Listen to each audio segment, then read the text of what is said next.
All right, guys, so this is the budget for February 2022, and I am recording this video in the early morning hours of February 20th. So the month is almost over, but I'm really behind on doing this.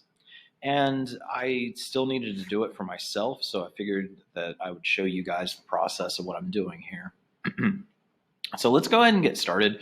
This is going to be a very basic budget, essentially, and especially because there's only a few days left in the month anyway. But the biggest thing here that's going to change is just the delivery income. And I'm actually going to put this as 0. And I know that's going to totally screw my budget, but hear me out here. I've been debating on whether I should continue doing DoorDash. And right now it's totally a no, I should not. I need the extra income, but at the same time, the things that I need money for are to fix the brakes and the tires on the car, which obviously it's hard to use the car more to make money to then put back into the car. So for right now, I'm just not doing the extra work and I'm trying to save money instead. Once it's fixed, I'll kind of consider whether it's worth it to continue doing DoorDash. But as of right now, I got some stuff going on in my life where I do need the flexibility. But after I get that apartment and I can sleep during normal hours and work from home and things like that, it might be better if I do DoorDash. Or maybe I'll just go out on like Friday and Saturday nights where I can make some decent money when it's busy, but not go out like 5 nights a week like I was doing before. Something like that. But we'll kind of figure that out in time. And then paycheck should be the same. I might also get some reimbursement.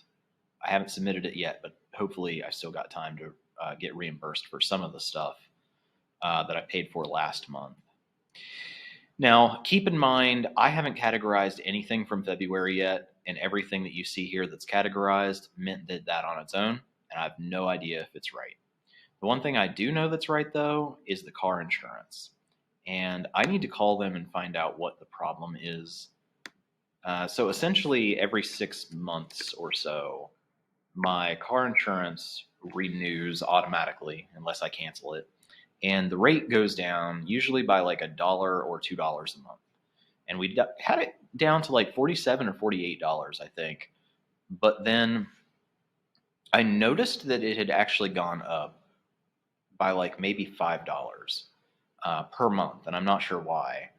And there wasn't any kind of explanation or communication from them as to why. And then it all got messed up because I didn't have enough money in the account and the payment was denied by the bank. So then I actually went on the website and used a different account to pay it.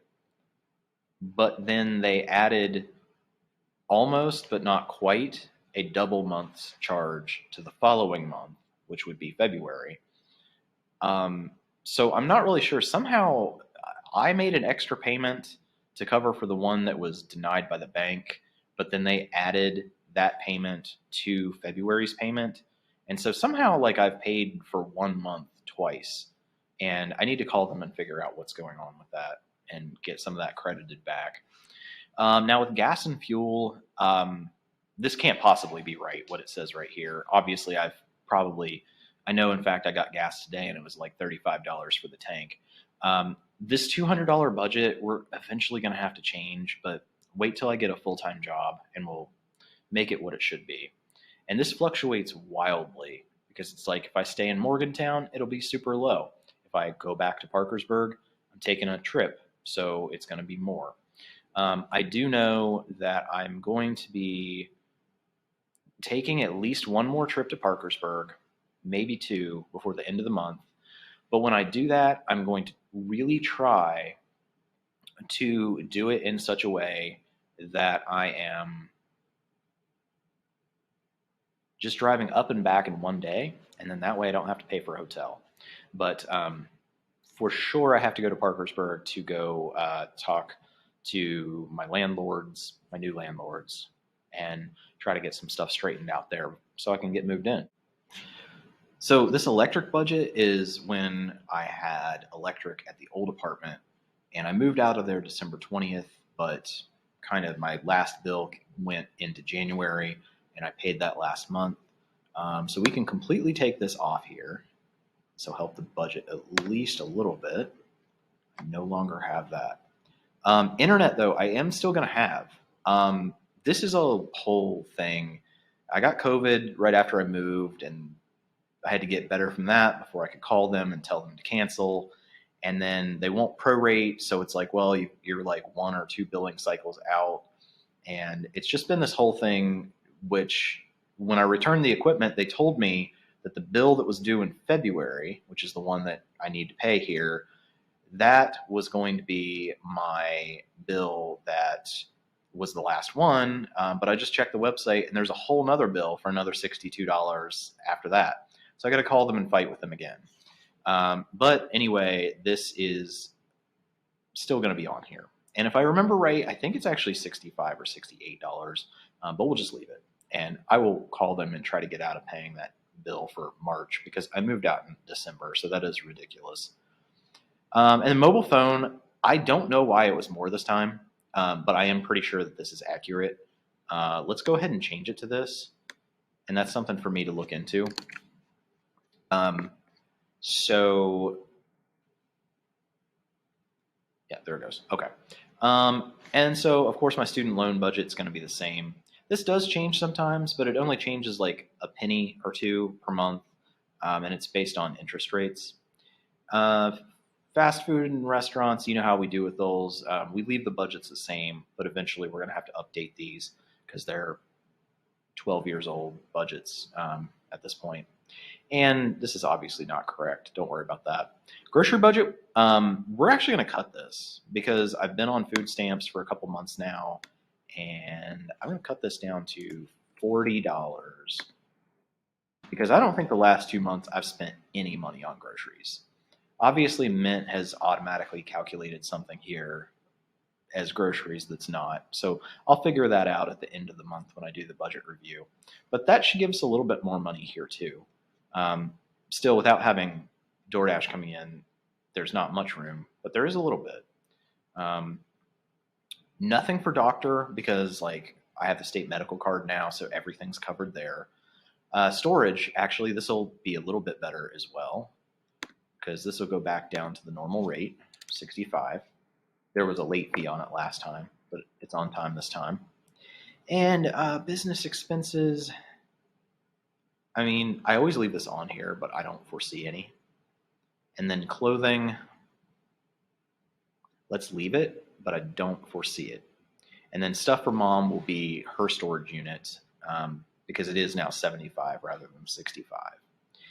So that's it. That puts us at 418 under budget, and that's not counting any of the everything else type of thing. But I'm trying to keep everything to a minimum, obviously, this month. And it could go either way. Like, I could have more expenses if I travel, or I might not travel, and I might just be able to cut everything. I know I have to drive down a couple times up and back in one day to get some paperwork and stuff. But other than that, I'm not going to be staying in hotels, and very soon I'm going to have an apartment, so I won't have to stay in hotels when I'm there.